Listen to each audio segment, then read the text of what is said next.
అంబేద్కర్ కోనసీమ జిల్లా ఇరుసుమండ గ్రామస్తులకు ఎట్టకేలకు ఊరట లభించింది.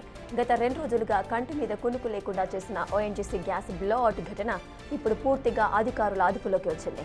నిన్నటితో పోలిస్తే మంటల తీవ్రత దాదాపు 95% మేర తగ్గింది.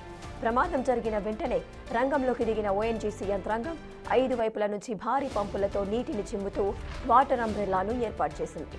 దీనివల్ల మంటలు వ్యాపించకుండా వేడిని నియంత్రించగలిగారు.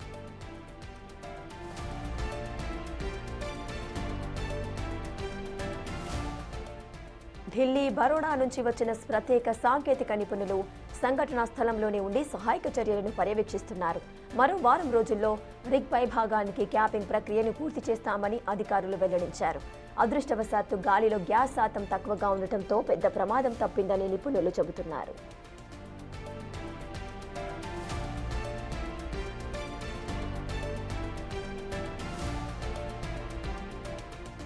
ఓఎన్జీసీ సంస్థకు ఎవరూ లొంగిపోలేదని, ప్రజల పక్షాన ఎప్పటికే నిలబడతామన్నారు. అమలాపురం ఎంపీ హరీష్ మాథూర్ ఇరుసుమండ గ్రామంలో బ్లోఅవుట్కి గల కారణాలపై విచారణకు ఆదేశించామని, నివేదిక ఆధారంగా ఓఎన్జీసీలో ఎంత పెద్ద అధికారులు ఉన్నా ఖచ్చితంగా చర్యలు తీసుకుంటామంటున్న ఎంపీ హరీష్ మాథూర్తో మా ప్రతినిధి రాజేష్ ఫేస్ టు ఫేస్.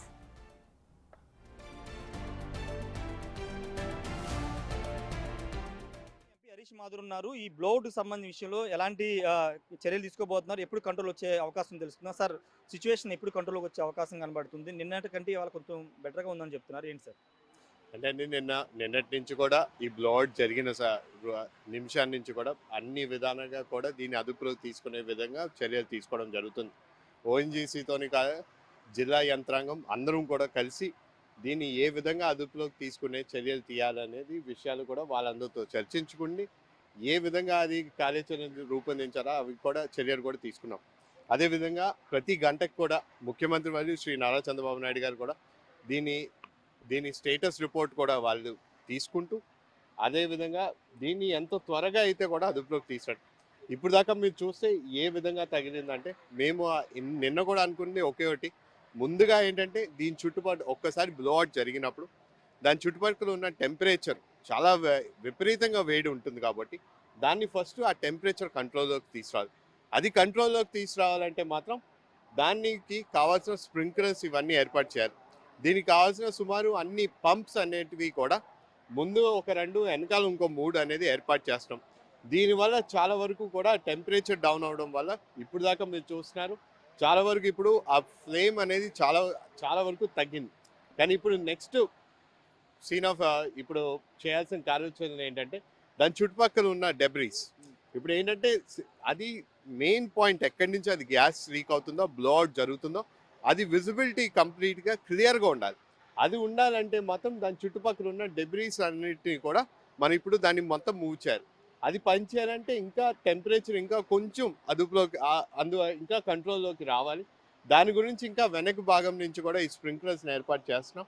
ఇది పూర్తయిన తర్వాత ఖచ్చితంగా వీళ్ళు దగ్గరికి వెళ్ళి వాళ్ళు పనిచేసే విధంగా ఉంటే ఖచ్చితంగా దాని డెబ్రీస్ తీసిన తర్వాత దాని క్రౌన్ ఎక్కడుందో దానిపైన ఇంకా దాన్ని ఏ విధంగా ఆపుతారనే విషయాలు కూడా తెలియపరచారు. అంటే రిగ్గు దాదాపు 20 సంవత్సరాల తర్వాత దీన్ని ఓపెన్ చేశారు. ఓపెన్ చేసే సమయంలో కనీసం ఇక్కడ లోకల్గా ఉన్నటువంటి గ్రామస్తులకి ఎవరికి ఇంటిమేషన్ అనేది లేదనేది గ్రామస్తులు చెప్తున్నారు. లేదు, అది గ్రామస్తుల నుంచి వచ్చిన ఆ ఇన్ఫర్మేషన్ అన్నింటినీ కూడా మేము సేకరించాలి. మేము ఒక్కటే వాళ్ళందరికీ చెప్పాం. ఇప్పుడు బ్లోఅవుట్ జరిగినప్పుడు మీరు గతంలో మీరు చూసినా సరే మీరు అందరూ చూస్తే ఒక 65 రోజులు ఇలాగా ఎక్కువ సమయం అయిన చాలా సందర్భాలు ఉన్నాయి. ఇప్పుడు మాకు కావాల్సింది ఏంటంటే దీన్ని ఎంత త్వరగా దీన్ని అదుపులోకి తీసుకోవాలి, కంట్రోల్లోకి తీసుకువచ్చే విధంగా మేము కార్యాచరణ రూపొందిస్తాం. మా ఆలోచన ఏంటంటే ఇది పూర్తయిన తర్వాత ఖచ్చితంగా దీన్ని ఆ ప్రైవేట్ ఏజెన్సీకి ఇచ్చిన వాళ్ళని కూడా అన్నిటినీ కూడా పర్యవేక్షణ చేస్తాం.